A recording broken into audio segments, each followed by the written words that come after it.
Don't need it to be any louder, softer, or anything? No, I think it's good. All right, cool. And I got a nice signal on you. I appreciate you taking some time for this, my brother. Oh, you kidding? It's for all of us. Right on, man. Right on. Well, I'm giving you a big hug and a high five.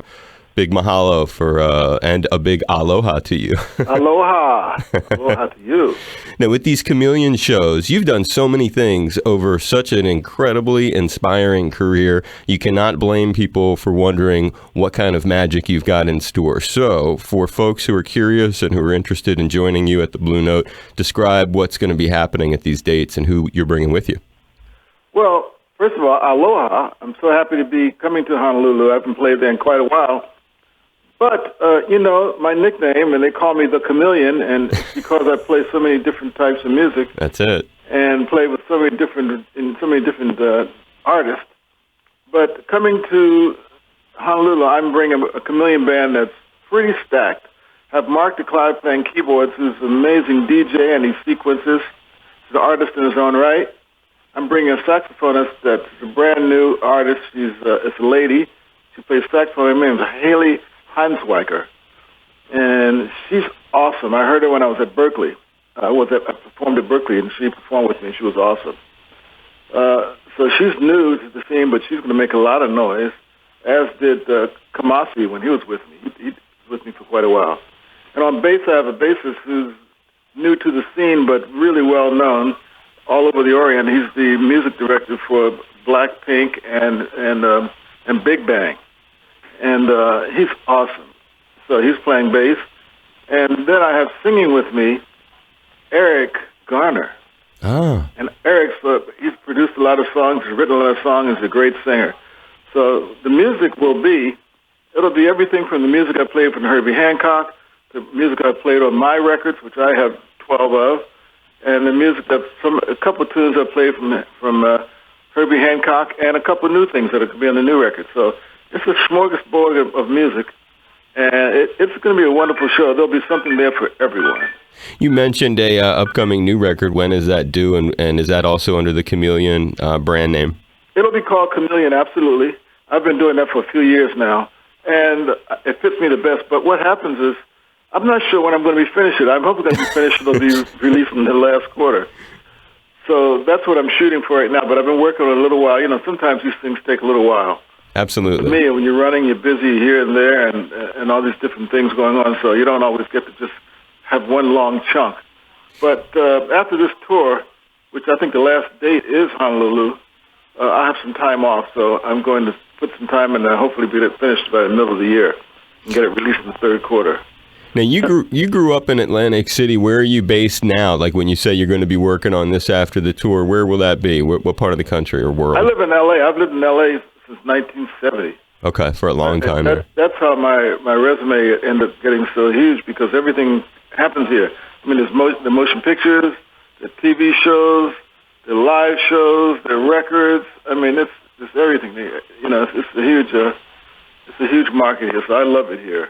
Oh, nice. Yeah, well, totally. I grew up in Wilmington, Delaware, so we grew up in the same place, and I can appreciate moving to a better set of weather circumstances for sure. But I ultimately would love to live there. I had a place in Kauai for many years, in Honolulu, Princeville, and we sold it years ago, but I come there often and stay with friends. Wow. After this tour, I'll be going to Kauai and hanging out for a week or so, but I love Kauai and Hawaii. I really do. Wow, you got friends then, you're saying, over on Kauai? On Kauai, yeah. Mm-hmm. What a neat thing. They're all coming over to the show. A couple of people are coming from Los Angeles to the show, so it'll be fun. Wow, bringing them together.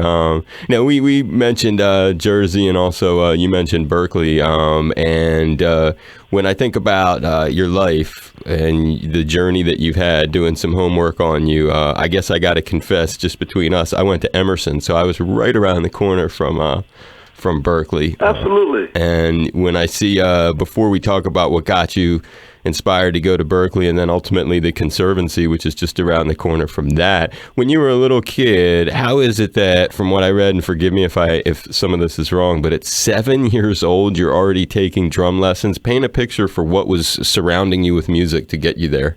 Well, first of all, as a little kid, crawling around, I was banging on pots and pans, and I just had a natural inclination to be hitting on things and trying to make rhythms. But that didn't. I mean, that had a little bearing because I was in public school, and of course, public music education in those days was incredible. And at that time, they'd come and they'd have a performance, and they'd say, if you'd like to play an instrument, sign up, and you can rent an instrument, and boom, and that's how it happened. There was a performance, they had an auditory program, and they played, and I immediately gravitated towards the drums right away. And so I started then, and my teacher was a member of the Philadelphia Orchestra, but he was a violinist, but he recognized my talent, and he hung in there with me. He just pushed me, and I progressed pretty fast. And pretty soon I was playing in the school orchestra. We had an orchestra in the elementary school, and in the junior high school, and I just went right through the ranks playing, but not the drum set, but just drums, classical, legitimate drums. By the time I started playing the drum set, which was around 13, I had quite a bit of knowledge on the drums, and I could read almost anything. So. Wow, so your reading was at that level by 13, and what on your own, when you listened to stuff, what was it that you were gravitating to by that point? Well, I was listening to all kinds of music. I was playing gospel music. I was listening to classical music because I was playing in the orchestra. I was listening to R&B, and Stevie Wonder and all the guys that were playing that music back then. And so I was listening to a lot of different kinds of music. And I was in church all the time, so I was singing in the choir until I became around a teenager. And then around 14, I started playing piano in church because I was taking piano lessons also. So I listened to all kinds of music, and I really loved music, and I thought I had this gift where I wouldn't have heard a song before, but upon first hearing it, I could sing along with it. I called it hearing around the corners. I could always kind of hear what was coming up, and it helped me because I've written a lot of songs, and I just have to be careful not to copy anything that I've heard before. but I love, and I feel like I'm gifted. I've been very, very blessed to have this talent, and I think that it's carried me from 7th grade all the way to now, and the experiences I've had. I mean, it's just been amazing, and playing with all the different people, and that's all I wanted to do. To tell you the truth, I really didn't care much about being an artist. That just came upon me. I was working with one of Clive Davis's artists, and he knew about me, and so I played and made a lot of records, and asked me if I wanted to be an artist, if I had any music, and I gave him some music. He says, why don't you record for me? He said, well, here's a 6-album deal. Let's go. So I started out doing that, but I didn't really work that hard at the artist thing until Foreplay. And when Foreplay started, then I was on the road a lot because I transitioned from doing as much studio work to traveling a lot and meeting a lot of people, and I loved it out there. So then I started cultivating my solo career a little more, and hence Chameleon. It's a great name and especially I love that hearing around corners thing that's a great way of describing it, especially for radio purposes. It's a concept that visually you can kind of understand and smile at. What backing up just a moment there, what inspired you?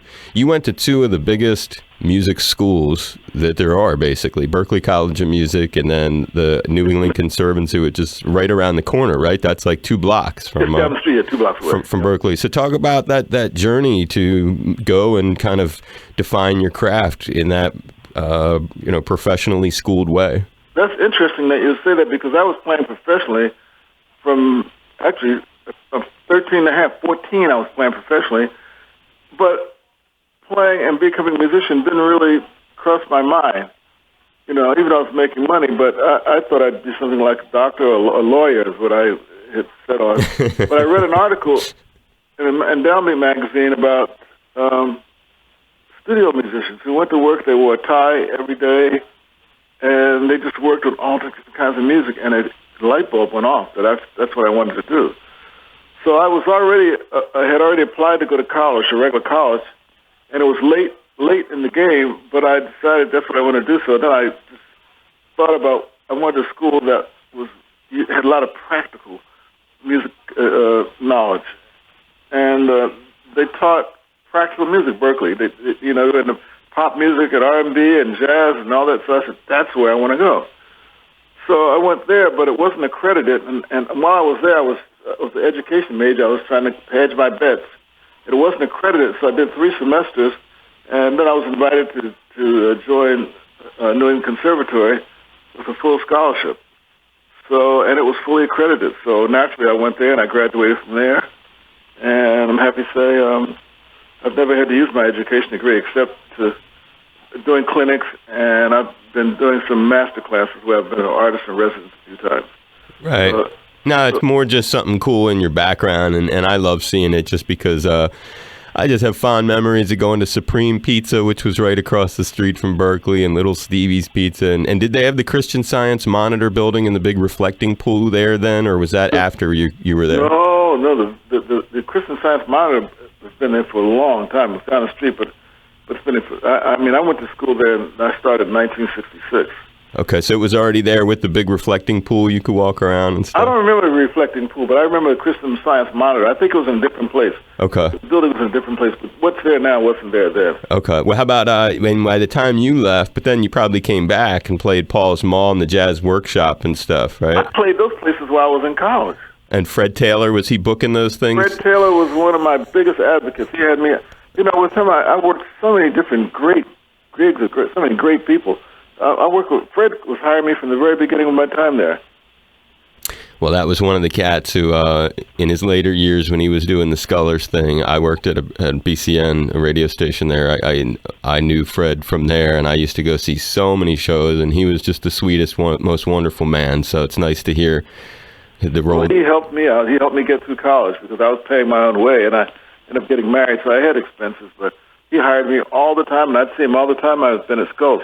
Fred's still alive, though, isn't he? Oh, yeah, Fred's alive. He's retired. They just did I think like a tribute show to him or something not long ago. Stephen Ben Susan from the, Stephen from the Blue Note. Blue Note. He was telling me about, he was just at some Fred thing a few months ago when he was in town for George Clinton. He was telling me about that. So it was about 4 or 5 months ago. So it was sometime this year. But I just love to, I figured as much with your career that, and there's another big Boston cat that more of a musician's thing for people in music, especially if you look at drumsticks, you see the name Vic Firth, and you worked with the guy. Talk about that and explain for people who don't know, because most people, as you know, who are listening right now, even if they love you, they don't really know who he is and his importance.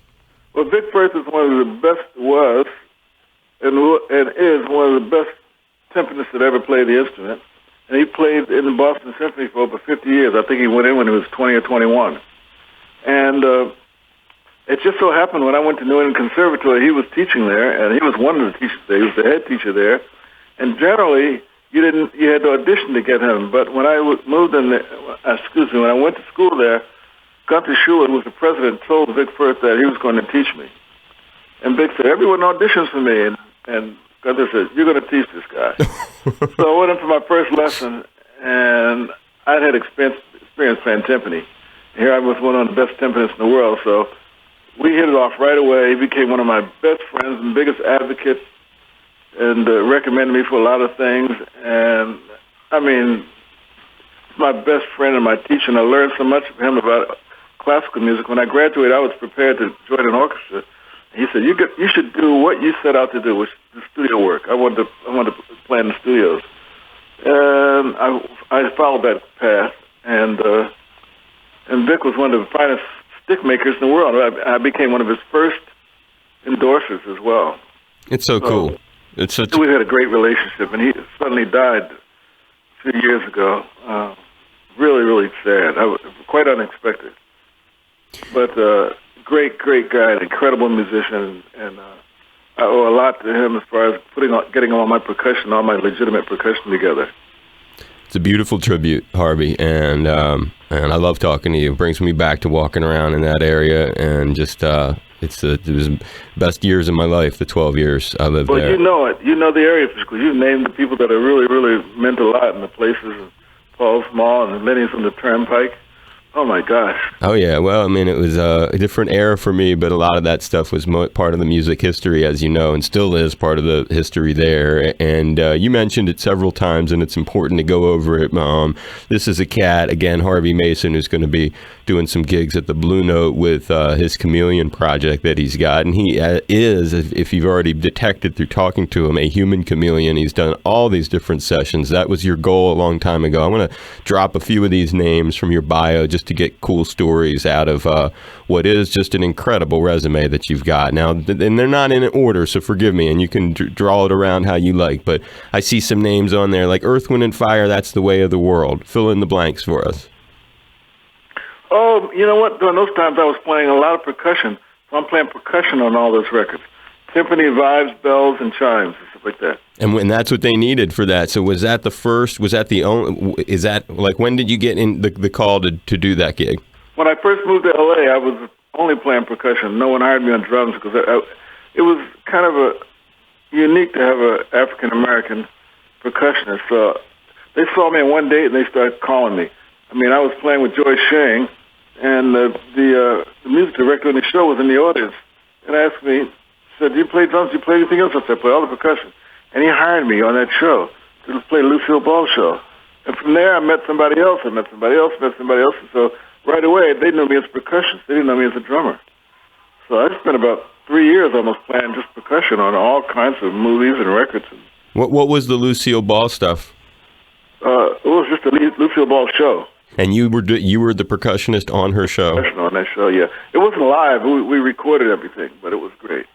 Wow, and what years approximately is this? 1970, 1971. Incredible. And was she interesting? I've never heard, in all my years of doing these, I've never gotten any stories about her. What was she like to be around up close? I wouldn't say I was up close. The only time I'd be up close with her was on rehearsal days. Sometime I'd play some rehearsals. In the beginning, I'd play a couple of rehearsal gigs. But after that, I was never around her. We did the music separately.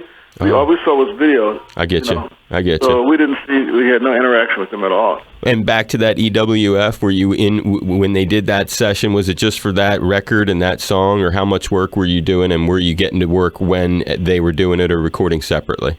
No, they did the tracks separately. We did the overdubs with orchestra strings and horns and all this stuff. That was all separately. Right, and that makes sense because they did have a lot of big orchestration and stuff at that time. Now, some of these other cats, how about Barbra Streisand, who factors onto your resume? Live recording. I did a few records with her. But she was there, and she sang live with a lot of her stuff. And some of the early stuff we tracked, but a lot of the older stuff, she sang live with us. And was she fun to get to do that stuff around? Considering you had to think, wow, this is a good part of my session experience. Were there lessons you got from working around her? I never thought about it like that. I just was, as a matter of fact, I didn't take many pictures or anything. A lot of guys took pictures. I just was into just making the best music and playing as good as I possibly could was my goal. So I didn't have that much interaction with her. But she was there, and she knew who I was at the time. So hey, it doesn't matter the way. I mean, it's the important, and I like your approach to it because you're doing too many of these, and you're focused on doing the music. That's why we just run through it. You never know how each session, as you know, is so different. How about the Frank Sinatra aspect of your resume? Oh, well, boy, I've worked with him a few times. I guess one of the most fun times I had working with him was we were doing a Sammy Davis special tribute to him. I think he was just sick, and I was playing with Frank, and I knew what the music was going to be, so for lunch I went out to Tower Records and bought the record so I could hear what was on it.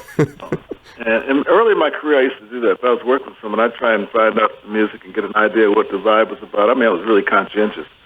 So for this particular gig, because I was playing for Sinatra, I went out to check out the music. And Sonny Payne was playing on it, and it was great. Try it. So we ran the rehearsal. He's standing in front of the band. We ran the rehearsal, and there's this one fill that Sonny Payne played on the record, and I played that fill. And Frank Sinatra turned around and gave me the thumbs up in front of the whole band. That was my great moment with Sinatra. It was unbelievable, and that validated the work I did and how conscientious I was, and it was great. Right on, and that does. Those are the little moments when you know you did a good. I love that. That's a great story. And the Godfather of Funk, the new heavy minister of the Super Funk, James Brown. I've been listening to him for many years. Chuck Rainey and myself were called to do a session with him and his band. I don't know why his drummer and bass player weren't there, but we were there and we did the whole record. You know what? To tell you the truth, I don't have the record, but I think it was Slaughter, the movie Slaughter, Fifth Avenue, something like that. But But it was a great session. He played organ and he directed the band. He told everyone what to play, and it was an incredible. It was over on. I still remember where it was in the basement studio, but it was a great experience. And he tried to get us to go on the road. Of course, we didn't go, but it was a lot of fun, and I really marveled at that experience. As a matter of fact, my son produced the movie, and I played on a couple of tracks from the movie.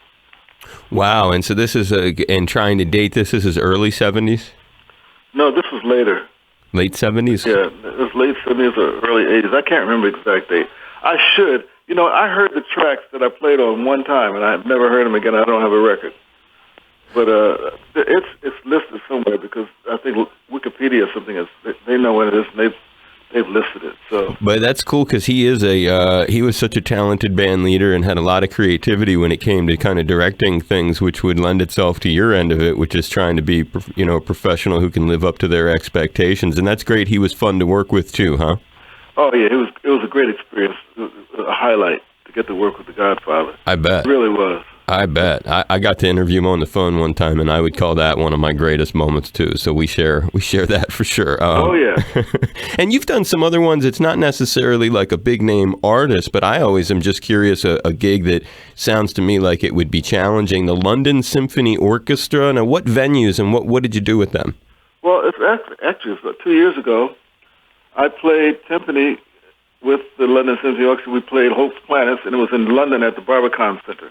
Oh. And the guy who's the principal timpanist there was a student of mine way back in the 70s. Wow. He won a contest that he could study with anyone he wanted to study with, and he said he wanted to study with me. So he came over and he stayed a couple of weeks, and he wanted to study drum set.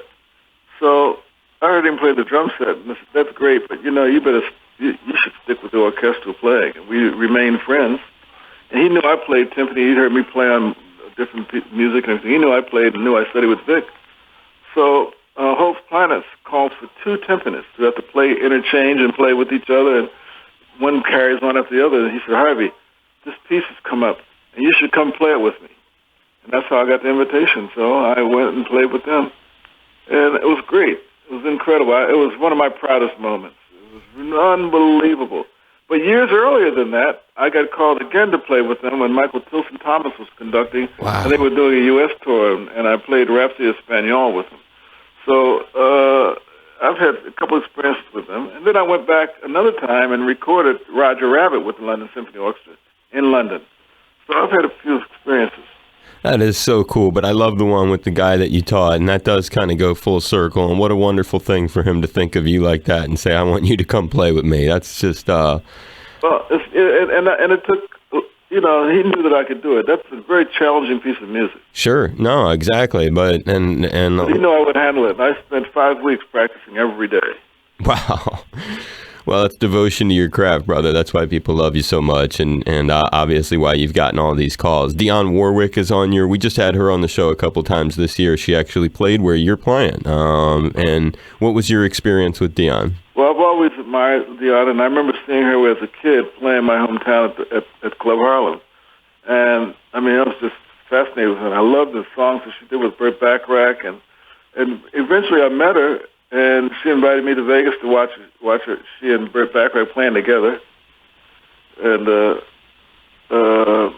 so she knew I was producing records, and she asked me if I would produce a song for her. So I produced a song for her.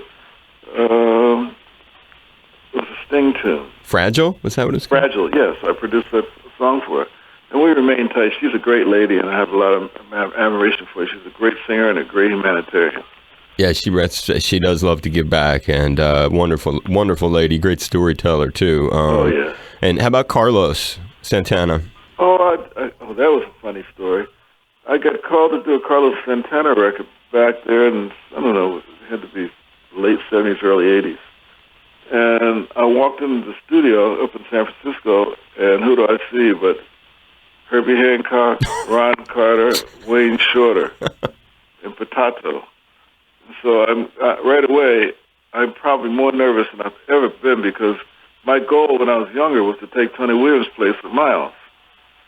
And so we sat down, and Wayne had written all the music. Now, I had a great relationship with Ron. I worked with him a lot. we traveled together. And Herbie, of course, I did the Headhunter stuff. I was very comfortable with Herbie. So when I went in the studio, I hadn't spent much time around Wayne, and Wayne was always very cryptic to me. He was always mysterious. So he'd written the music, and I went in, and that added to the mystique for me, and I just became really, really, really nervous.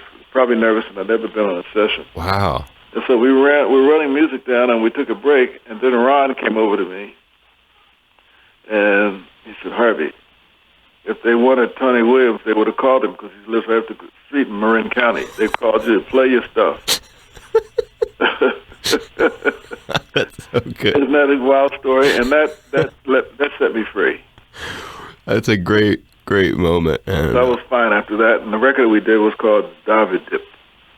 Right, that was when he was calling himself.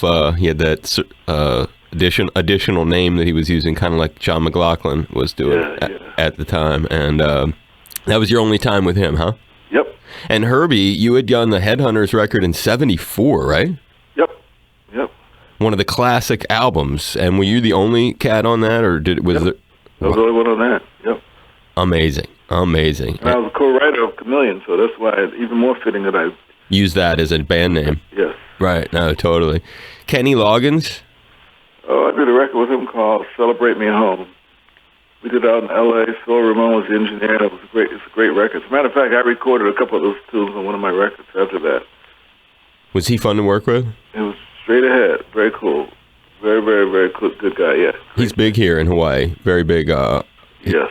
They were very big. And I see Marvin Gaye as another one. I played on the Marvin Gaye track, but it never made anything. It never went anywhere. Okay, and then it never... I don't know how that got on it.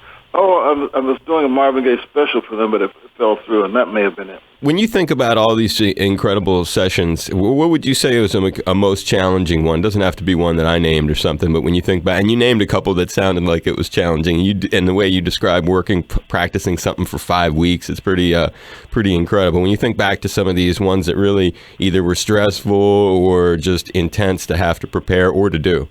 Well, to prepare, I think this London Symphony was probably the hardest, because other sessions you never prepare. Just walk in and do it. That's it. You walk in, read the music, interpret the music, and you do it. With the London Symphony, I had to practice. That was probably the most intense. One of the sessions that probably baffled me the most was probably Steely Dan. And after one day, I didn't want to do it anymore because it was too intense. We didn't get anything. We didn't record anything. I was used to really being successful, and we never got anything. They were all great musicians, so I bailed after one day.